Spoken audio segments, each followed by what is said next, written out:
26, 2024. At the end of this, I'm going to have a quick little summary of the astrology of this summer's political conventions in the US, if that's of any interest to you. It's interesting. I don't know if it's interesting to you, but it's interesting.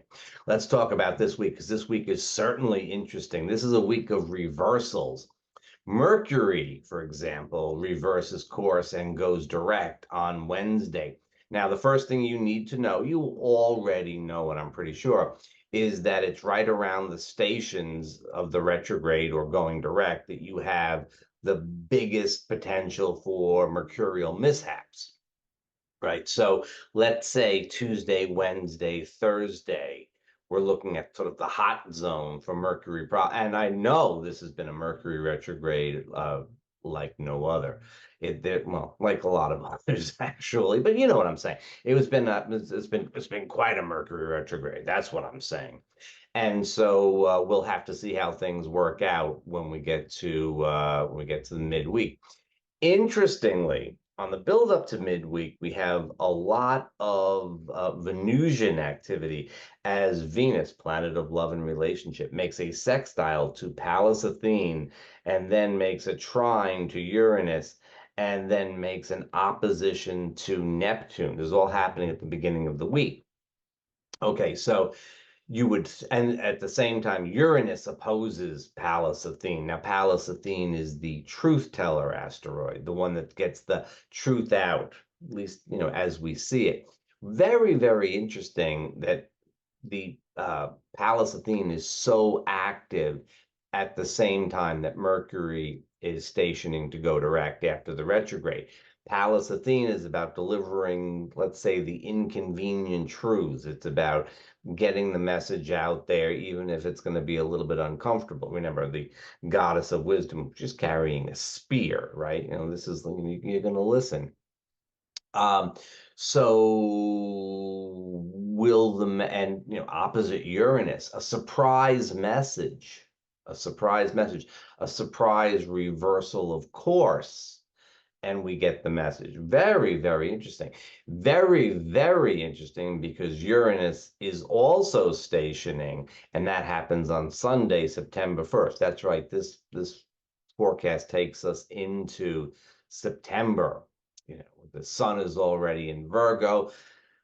I said enough about that last week. The sun is already in Virgo. And and it's September. But what I was saying, I am lamenting that the sun is no longer in Leo, apparently.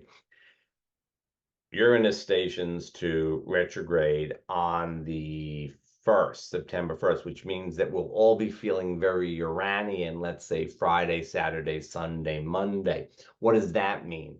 It means everybody has an urge for independence. Everybody has that sense of wanting to break out of routine.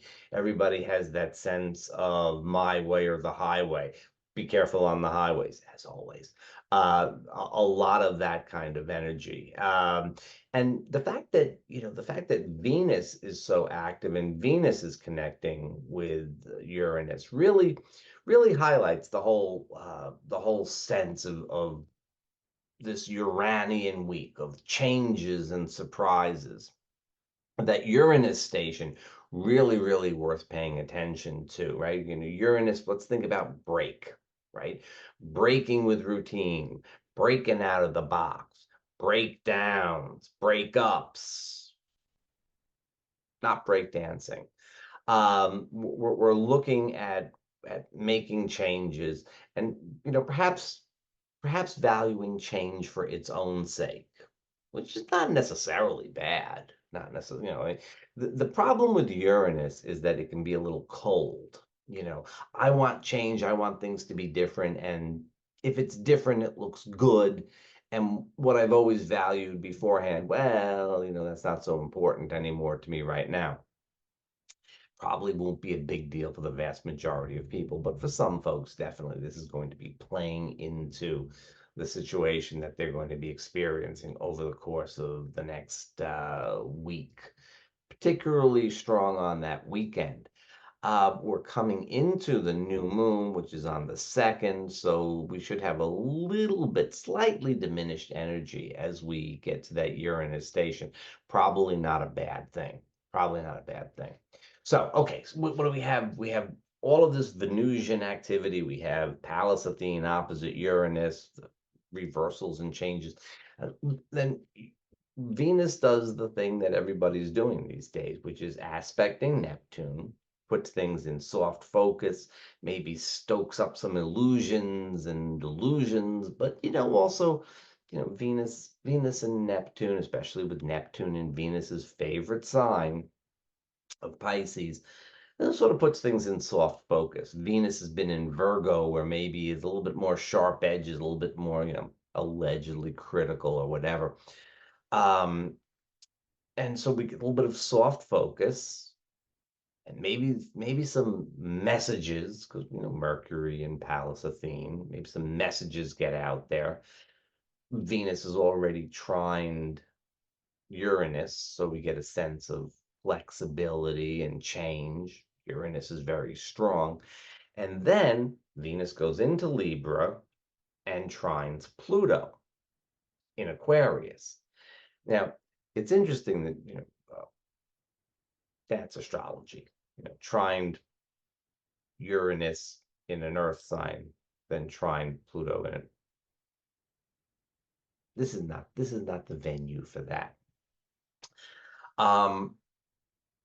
Venus trines Pluto in Aquarius, and this is kind of like, okay, and Venus is now in her favorite sign, or one of her home signs of Libra, about graciousness and following through the rules, catches that nice trine from Pluto. It feels a lot like things, in terms of relationships, maybe finance, romance and finance, aesthetics, artistic projects, creative endeavors. It seems like we have the sort of discussion, ideas, and then towards the end of the week, that Venus is actually trying to Pluto on the 29th, which, if memory serves, would be Thursday, on Thursday. So we have all of this stuff kind of mixing up, shaking up, and then the trying to Pluto is like, okay, well, maybe we can make a bit of a decision here. Maybe we can kind of figure stuff out, So um, it looks like you play with the potentials early in the week and maybe come to something of a decision as you get a little bit later in the week. Again, Mercury stationing at midweek, just watch out for that, and in a good way. And then Uranus stationing on Sunday. This is the breakdown, breakup, break free. That's ultimately what we're looking to do with the Uranus station. We want to break free of constraints, but watch out, because some folks are going to be a little bit irritable. All right, let's talk about the conventions. I don't usually like to talk about political stuff because, yeah. But this one's kind of interesting. I had to make an exception when I talked about the debate that happened on the first full moon in Capricorn, and then on the next full moon in Capricorn, Biden said that he wasn't going to run anymore. And how that resonated with when he became vice president and sort of started on his executive journey back in 2008, and then all the resonances with late Capricorn at the second full moon, and that was interesting. This one is pretty good though, because I was looking at the timing of the Democratic National Convention, and it happened on a full moon, and that full moon square to Uranus. So we have, again, Uranus has been very prominent. If anybody's been prominent in the month of August, it's got to be Uranus. If any planet has been prominent, it's Uranus. So Uranus gets in there, the square to the full moon. Uranus, all about progress, change, breaking up the patterns and all that, connecting with the Aquarius full moon, Aquarius is very Uranian, but it's a little more principled side of things and all of that. But it also was the day of the square between Jupiter and Saturn. And that square is the opening, the first decision point that goes back to the conjunction of the two planets, which happened on December 21st, the Capricorn solstice of 2020. And, at 0 degrees of Aquarius, right? So this is, that aspect is all about the seeding of the Aquarian energy. And where is Pluto now? Pluto is still at 0 degrees of Aquarius. As a matter of fact, on September 1st, Sunday, September 1st, Pluto retrogrades back into Capricorn, and he'll be in Capricorn for a while. He's going to stop on October 10th, and then he's going to come forward again, and he won't get back into Aquarius till the end of the year. I think it's October 10th. Anyway, something like that. So, we are revisiting that Capricorn energy once again with Pluto, but Pluto is at 0 degrees of Aquarius at this full moon that began the Democratic Convention, where Saturn and Jupiter were at the first square of their cycle that began at 0 degrees of Aquarius. Very, very, very Aquarian, right? So what the Democrats are doing, unbeknownst to them, is pulling in all of that Aquarian Uranian energy, that they're just pulling that in. And I had thought, being a Leo, I had thought to myself when I looked at the timing of things during the week, I said, what would have been great? What would have been really smart if they had figured out a way to make the nomination happen while the sun was still in Leo? Because I'm a Leo, so I thought this would be a great idea. 29 Leo sounded like a great time to announce the nomination. And then I thought about it. I said, that's ridiculous. First of all, 29 Leo is Donald Trump's ascendant. And so, it would probably not be the ideal time for the Democrats to announce, to confirm their nominee. Of course, the nominee was determined a long time ago. That was already determined a month ago. Heaven forfend, a convention should actually be about choosing the candidate. And both parties would be horrified at the thought of that. It has to be done way in advance, which is not a bad thing. It's not a bad thing. The conventions would, they used to, if you read about the early like the conventions in the early 20th century, late 19th century, like they used to go out buying delegates. Literally buying them with stacks of money, like to vote for one candidate or another. So that's like, the primary system and stuff like that is probably an improvement, but I digress. So when does Harris accept the nomination? With the sun at 0 degrees Virgo. Well, here's the thing. Regulus, the royal star, has, as of about 2011 or so, precessed out of Leo, where it was hanging around 29 Leo. You remember that degree from earlier in our discussion, into Virgo.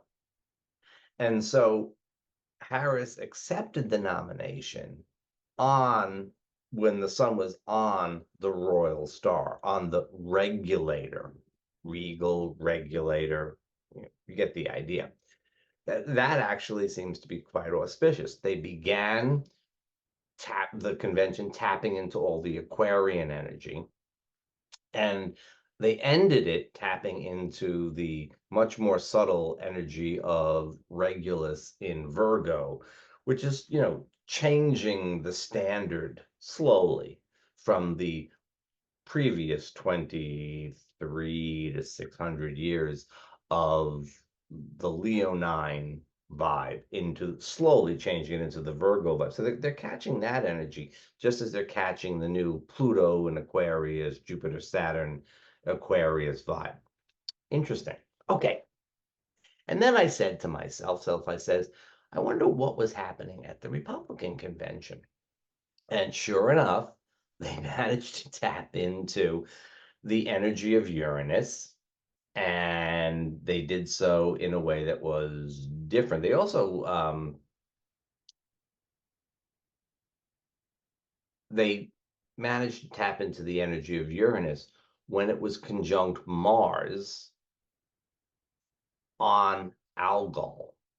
Algol, right, we had Uranus and Mars in Taurus conjunct Algol, the Medusa's head. We talked about that back like a month ago. We talked about that conjunction, and that conjunction uh, corresponded very, very closely with Donald Trump getting shot, the assassination attempt, and he shows up at the convention, with his ear bandaged. I think they could have got a smaller bandage on there, I mean, but anyway, but they also tap into the Uranian energy. They also tapped into the Uranian energy. They did so in a different way, though, and it's quite interesting as we look at now. Unlike a lot of astrologers, I don't go around predicting the results of an election because that's silly. Because if you could predict the results of the election, then democracy is a sham and it's all just done by the stars. And what's the point? And I don't think that that's the case. But you can see, I believe, you can see how the two parties have selected, not intentionally, they've selected the energies that they're representing. I think they've done a pretty good job of selecting the energies that they represent. So we'll have to see. We will have to see. Certainly, though, we look to any time Uranus is prominent in the sky as an indication of a time when the two parties are going to really be showing themselves. Now we go back and say, okay, now Uranus opposite Pallas Athene early this week, and Uranus stationing later in the week. Those are examples. And for those of you that have the patience to sit and watch this whole thing all the way out to here, I will say something that I forgot to say about Uranus on a more personal level, which is that we tend not to sleep all that well when Uranus is very prominent in the sky. We certainly felt that at the beginning of the week at the full moon, and as we get to the end of this week, September 1st, that's 2 weeks ago at the full moon, we get to September 1st and Uranus stations, even though it is a new moon and people are a little bit sleepier, watch out. It could be a signal that maybe your sleep is a little bit, like you get that buzzy, I'm thinking about this, I'm thinking about that, maybe you're having some great ideas. Maybe you're having some great ideas. Get up and write them down. Maybe they're silly. I don't know. But if you have trouble sleeping, it's a couple of nights.